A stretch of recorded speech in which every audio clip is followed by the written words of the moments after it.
कहां तो शरद पवार सियासत से रिटायरमेंट का सोच रहे थे और कहां अब वो एनसीपी का अस्तित्व बचाने की जंग लड़ने के लिए मैदान में कूद पड़े हैं।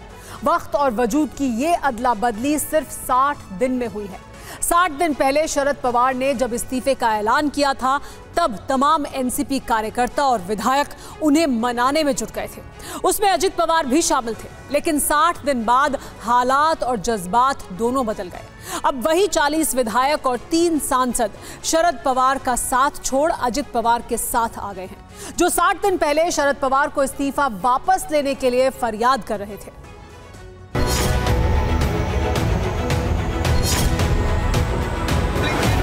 सरकार मोदी जी के नेतृत्व में चल रहा था, इसको भी ट्रिपल इंजन मिल गया है।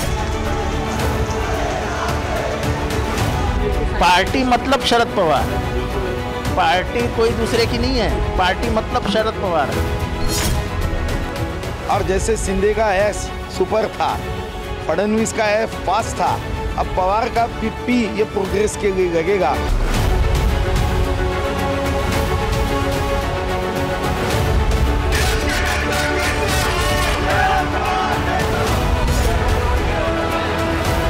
दो मई से लेकर 2 जुलाई तक 60 दिन में एनसीपी की तस्वीर बदल गई। 60 दिन में एनसीपी में पावर बदल गई। 60 दिन में ऐसा खेल हुआ कि पूरी एनसीपी बदल गई। यह तस्वीर 2 मई की है, जब शरद पवार ने एनसीपी के अध्यक्ष पद से इस्तीफा देकर सबको चौंका दिया था। उस वक्त उनके साथ अजित पवार थे, प्रफुल्ल पटेल थे, छगन भुजबल थे। उस वक्त बीच में शरद पवार और अगल बगल भुजबल और पटेल थे। अजित पवार भी वहीं बैठे थे। लेकिन 2 जुलाई आते आते तस्वीर पूरी तरह बदल गई। अब शरद पवार की तरह बीच में अजित पवार बैठे थे और उनके अगल बगल भुजबल और प्रफुल्ल पटेल थे। हालांकि इस बीच शरद पवार भी इस्तीफे से पलट गए थे और 2 नए कार्यकारी अध्यक्ष चुन लिए थे, जिसमें अजित पवार का नाम नहीं था। अब सवाल उठ रहा है, आखिर 60 दिन में तस्वीर कैसे बदल गई? टीवी 9 भारतवर्ष की एक्सक्लूसिव इनसाइड स्टोरी में देखिए अजित पवार ने कैसे पूरा खेल बदल डाला। आप सोच रहे होंगे कि महाराष्ट्र के सियासी खेला की बुनियाद मुंबई में रची गई होगी, लेकिन आपको ये जानकर हैरानी होगी कि ये खेल दिल्ली में हुआ। 2 दिन पहले अजित पवार दिल्ली में थे और उनके पास उन 40 विधायकों की सूची थी, जिसके दम पर वो चाचा शरद पवार से बगावत करने वाले थे। टीवी 9 भारतवर्ष को सूत्रों के हवाले से जानकारी मिली है कि दिल्ली में 2 दिन पहले गृह मंत्री अमित शाह से अजित पवार की मुलाकात हुई थी और इसी के बाद यह तय हुआ था कि अजित पवार शिंदे सरकार का हिस्सा बनेंगे। अब आप शपथ ग्रहण की तस्वीर देखिए। यह तस्वीर तब सामने आई जब सुबह अजित पवार ने अपने सरकारी आवास पर विधायकों की मीटिंग बुलाई थी। इस बैठक में सुप्रिया सुले मौजूद थी, लेकिन चाचा पवार को इसकी भनक नहीं थी। विपक्ष के नेता होने के नाते अजित पवार को पार्टी विधायकों की बैठक बुलाने का हक है, लेकिन यहां खेल दूसरा था। यह ऐसा खेल था जो अजित पवार 2019 के विधानसभा चुनाव के बाद बीजेपी के साथ सरकार बनाकर खेल दिखा चुके हैं। 3.5 साल के भीतर दूसरी बार अजित पवार ने बीजेपी के साथ उप मुख्यमंत्री की शपथ ली। पहली बार उनके खेल को चाचा पवार ने पलट दिया था, जब वो सिर्फ 80 घंटे के उप मुख्यमंत्री रह पाए थे। लेकिन इस बार चाचा पवार बेबस है।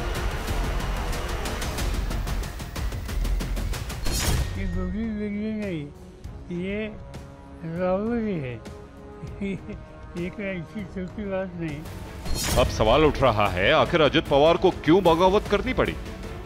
बीजेपी के साथ मिलकर वो सरकार बनाना चाहते थे, जिस पर शरद पवार तैयार नहीं थे। 2 कार्यकारी अध्यक्ष बनाना अजित पवार को मंजूर नहीं था। 2024 में मोदी के खिलाफ विपक्ष के मोर्चे में शामिल होना नहीं चाहते थे।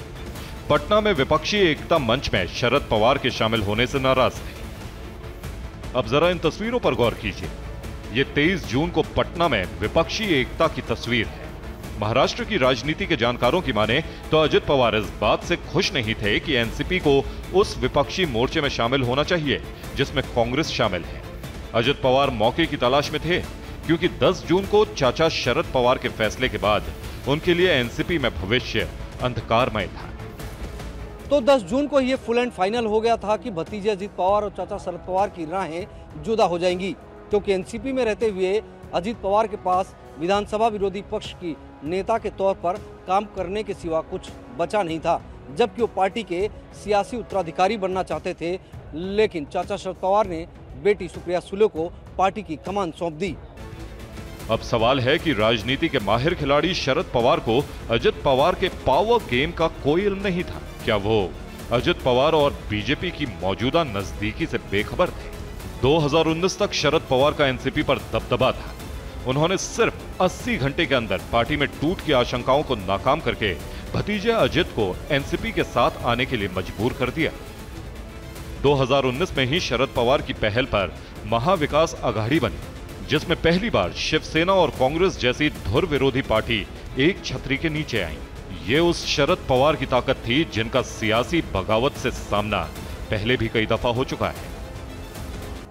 एनसीपी में आज तक जो भी कुछ हुआ है वह सब शरद पवार की मर्जी से हुआ है, लेकिन साल 2009 में अजित पवार ने शरद पवार की लीडरशिप और उनके फैसले लेने के तरीके पर सवाल उठाकर सबको चौंका दिया था।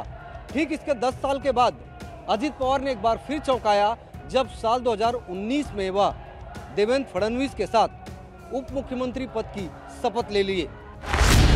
एनसीपी और महाराष्ट्र में महाविकास अघाड़ी के रचनाकार शरद पवार की राजनीति का आधार ही विरोध रहा है। लेकिन जब शरद पवार ने 2 मई को यानी 60 दिन पहले एक कार्यक्रम के दौरान एनसीपी अध्यक्ष पद से इस्तीफे का ऐलान किया, तो सभागार का माहौल इमोशनल होने लगा। कार्यकर्ताओं ने शोर मचाना शुरू कर दिया, तो उनके करीब बैठे नेता जज्बाती हो गए। इस एपिसोड से ऐसा लगा मानो एनसीपी में शरद पवार नहीं तो कुछ नहीं।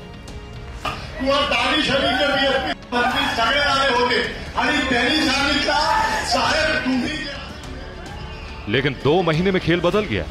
कहते हैं सियासत और सत्ता के खेल में कोई किसी का सगा नहीं होता। महाराष्ट्र का संडे सरप्राइज इसकी बानगी है।